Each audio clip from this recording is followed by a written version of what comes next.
Welcome back to Breakfast with Anne and Ellie. Really good to have your company this morning. We are going through the papers this morning with political commentator Andy Williams and political consultant Emma Burnell. Very good to see you both this morning. Morning. Andy, let's start with you, shall we? On the front page of The Telegraph, London is now a no-go zone for Jews. So this is Robin Simcox, who's the Home Office's independent advisor on extremism, and he says that if the pro-Palestine protests that are going on in London have been going on for many months, if they continue, that London will have turned into a no-go zone for Jews.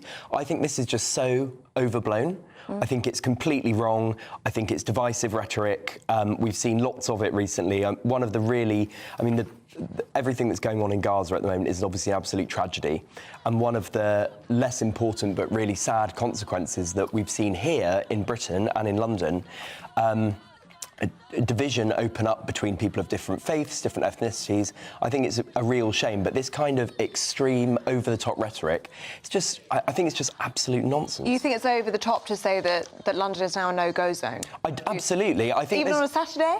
I do. I think I understand why people might feel uncomfortable in those situations, absolutely.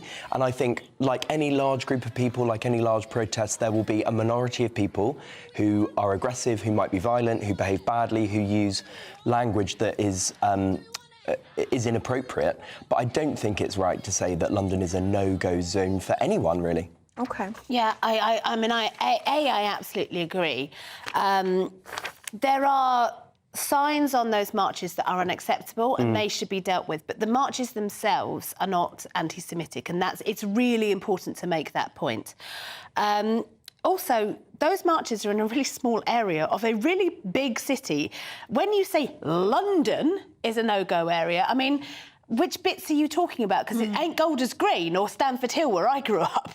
And quite frankly, I grew up in a house in Stamford Hill. I had Muslim neighbours on one side, Orthodox Jewish neighbours on the other side. Everyone rubbed along fine. And I strongly suspect that Stamford Hill is still exactly that way. I just think it isn't fair to say the whole of London is... And I don't know who it helps, because I don't know that that's going to make Jewish people who do feel uncomfortable and do feel, bad, feel any safer if that's what's the rhetoric coming from government.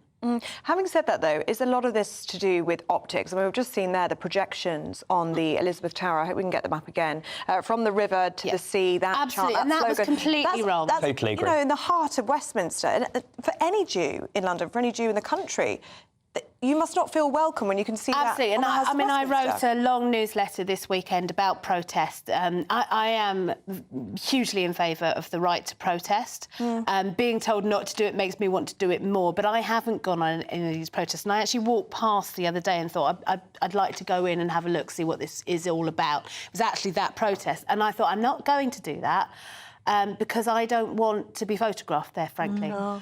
And that, for me, says that the people leading the protests are getting it wrong, because the best protests feel inclusive and that you want to be a part of and welcoming to anyone who has even, say, 60% of agreement with you. And I think what they've done is narrowed down the welcoming to people who are only 100% on that side. They must deal with things like that projection. They must deal with things like anti-Semitic signage that are on those marches. But the majority of people on those marches are not doing so because they hate Jews or even hate the State of Israel. And they could certainly hate the current Israeli government. An awful lot of the British Jews I know do. But they are doing it because they are absolutely heartbroken at the tragedy that's unfolding in Gaza. We cannot forget what happened on October the 7th and that tragedy too. There are two groups of very hurt people at the moment, and both of them have a right to their say, and I think that's what needs to be held on to here. Emma, let's stick with you, shall we, on the front page of The Guardian. Quite extraordinary, actually. Joe Biden announced in the State of the Union speech in the US last night that the US is going to build a temporary port on the Gaza shoreline. Yeah, quite an important distinction there. Temporary port on the Gaza shoreline to allow delivery of humanitarian aid. Yeah, this Gaza. Is really important. We are looking at an absolute horrific crisis in Gaza. We're looking at famine. this is, that's the word. That's not a word that's being bandied about lightly. That is what the UN are saying. If things continue, there is a famine in Gaza, and aid is not getting in by road, and that's partly because there's been an overzealous blockading of that from the Israeli forces, and the Americans have been trying to do this diplomatically, to say, you've got to open up more, and I think they've reached breaking point. Is that in the way that they are planning to do it, is that American aid will be able to be delivered to Gaza from the sea to the shore. But an American foot won't have to tread on exactly. Gaza. So it's a very clever workaround that means that they're not putting boots on the ground, which is the phrase that we always use in terms of sending troops in, but they are making sure that those aid convoys are fully protected and get to the people in desperate need. Yeah. Emma's right about how stark it is. I mean, if you've seen those satellite images of the Gaza Strip and how many hundreds of thousands of people have moved south right down to the border with Egypt, I mean, the mass movement of people in such a short time just shows the scale of the crisis. What is Netanyahu going to say to this? Have we had any... We haven't had a reaction. I don't think we've had response from Netanyahu yet. But again, this is where the cleverness of the plot comes, because I believe that the answer is that there will be Israeli checks, but it'll be an American-led aid convoy.